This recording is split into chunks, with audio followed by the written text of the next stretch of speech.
Si paling perdana. Organisasi masyarakat atau Ormas Grip Jaya disebut telah memanfaatkan lahan Badan Meteorologi, Klimatologi, dan Geofisika atau BMKG di Pondok Aren, Tangerang Selatan, Banten selama 2 atau 3 tahun terakhir untuk pasar malam hingga kontes burung kicau. Sebanyak total 17 orang telah ditangkap polisi terkait dengan pendudukan lahan BMKG oleh Grip Jaya di Tangerang Selatan. 11 orang merupakan anggota ormas tersebut, sisanya disebut sebagai ahli waris lahan dengan luas sekitar 12 hektar tersebut. Informasi selengkapnya serta berita faktual dan terkini lainnya akan hadir dalam DNP in the Morning pagi ini.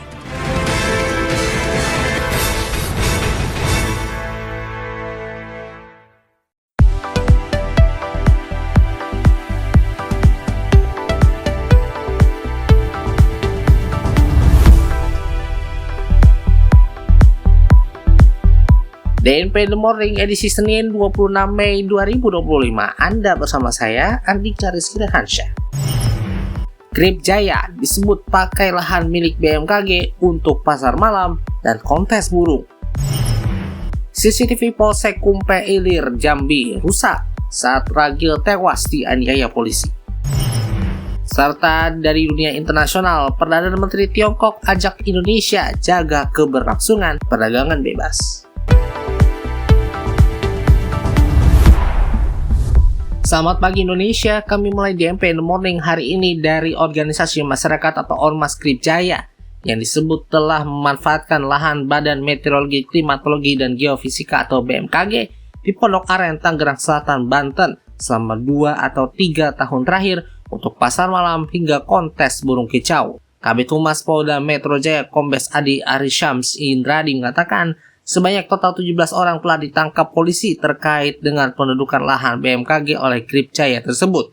11 orang merupakan anggota ormas tersebut, sisanya disebut sebagai ahli waris lahan dengan luas sekitar 12 hektar tersebut. Adi menyebut bahwa para terduga pelaku menguasai lahan tanpa hak milik BMKG.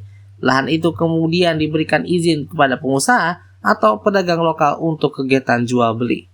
Ketua DPC Grip Jaya berinisial Y disebut menerima pendapatan dari transaksi tersebut.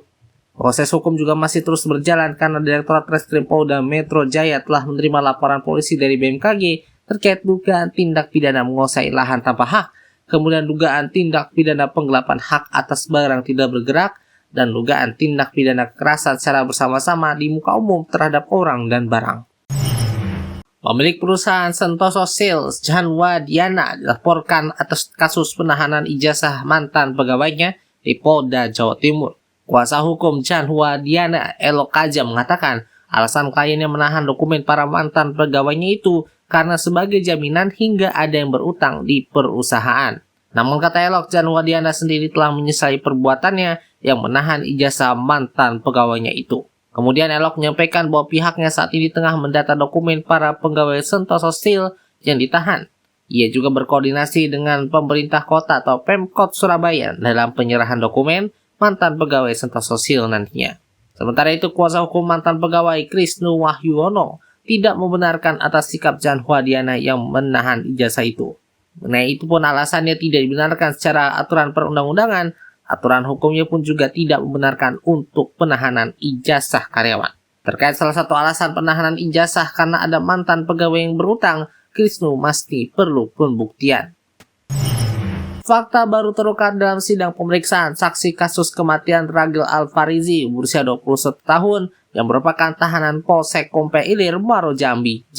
Sejumlah kamera pengawas atau CCTV di dalam kantor polisi tersebut diketahui dalam kondisi rusak saat Ragil dianiaya kemudian ditemukan tewas dalam sel. Sidang yang berlangsung di Pengadilan Negeri atau PN Sengeti pada Jumat 23 Mei 2025 lalu menghadirkan 2 terdakwa yaitu Faskal Widanu Putra dan Yuyun Sanjaya, anggota polisi yang kini menjadi tersangka dalam kasus ini. Saksi Rendra, penyidik reskrim yang baru 3 bulan bertugas di Polsek Kumpe Ilir, mengungkap bahwa CCTV yang mengarah ke sel tempat Ragil ditahan termasuk dalam daftar yang rusak. Menurutnya, hanya beberapa CCTV yang masih aktif, 4 diantaranya termasuk yang berada di area sel tahanan tidak berfungsi. Rendra juga membenarkan bahwa Polsek Kumpe Ilir tidak lagi diperbolehkan melakukan penahanan, penyidikan, atau penangkapan. Fungsinya hanya menampung pelaku yang diamankan warga sebelum diteruskan ke Polres atau lembaga lain yang berwenang. Saksi lain, Mardo Tila, petugas harian lepas bagian administrasi, menyampaikan bahwa selama bertugas sel tahanan di Polsek Kompai Ilir tidak pernah digunakan. Kuncinya hanya dipegang oleh Kanit Reskrim.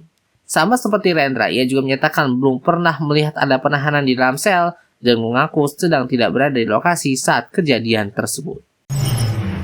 Dari dunia internasional, Perdana Menteri atau PM Tiongkok Li Qiang pada Sabtu 24 Mei 2025 lalu mengajak Indonesia untuk memperluas cakupan kerjasama sambil memperkuat integrasi industri dan menjaga kelangsungan perdagangan bebas.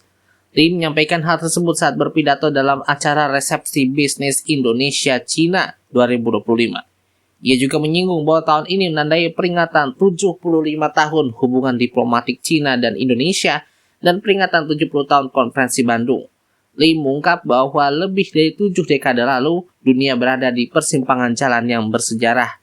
Di tengah perselisihan dan konfrontasi global, Tiongkok dan Indonesia bersama dengan negara-negara Asia dan Afrika lainnya berkumpul di Bandung dan menempa semangat solidaritas, persahabatan, dan kerjasama Bandung yang telah memainkan peran penting dalam memajukan kerjasama Selatan-Selatan dan mengarahkan dunia ke arah pembangunan yang positif. Ia menambahkan bahwa di tengah situasi internasional yang terus berubah dan diwarnai dengan gejolak saat ini, unilateralisme dan proteksionisme semakin meningkat, seiring dengan tindakan intimidasi yang juga semakin merajalela.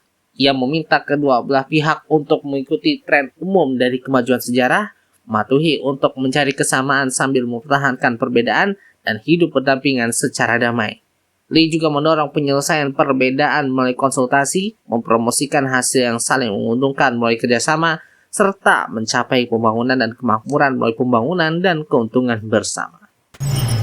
Kita beralih ke dunia olahraga, sahabat DNP. Kesatria Bengawan Solo menang 81-79 atas Satria Muda Pertamina dalam pertandingan IBL 2025 yang berlangsung di Sritex Arena Solo pada Sabtu 24 Mei 2025 malam lalu. Pemain asing baru Michael Singletary langsung memberikan kesan yang bagus saat laga debutnya dengan mencetak poin penentu kemenangan.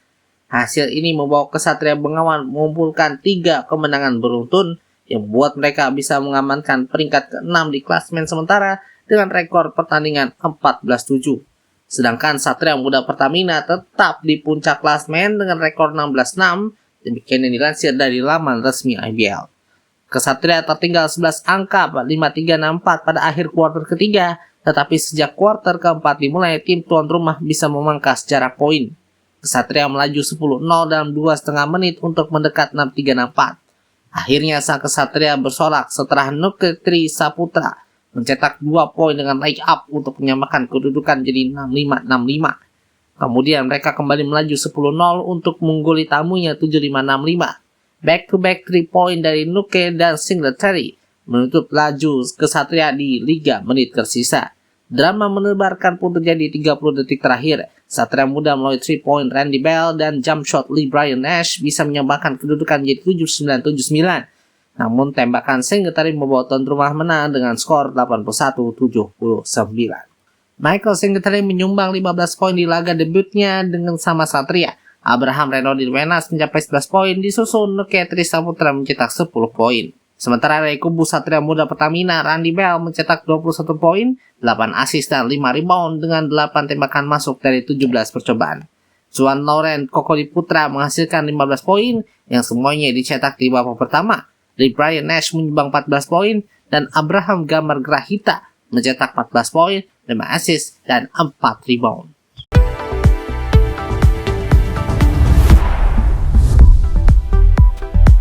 Sekian DNP in the Morning. Dapatkan informasi yang faktual dan terkini lainnya melalui situs kami dnpmedianetwork.com. Saya Andika Rizky Rehansyah. Terima kasih atas perhatian dan kebersamaan Anda. Ini adalah DNP Integrated News, lebih informatif, lebih terinformasi. Selamat pagi Indonesia.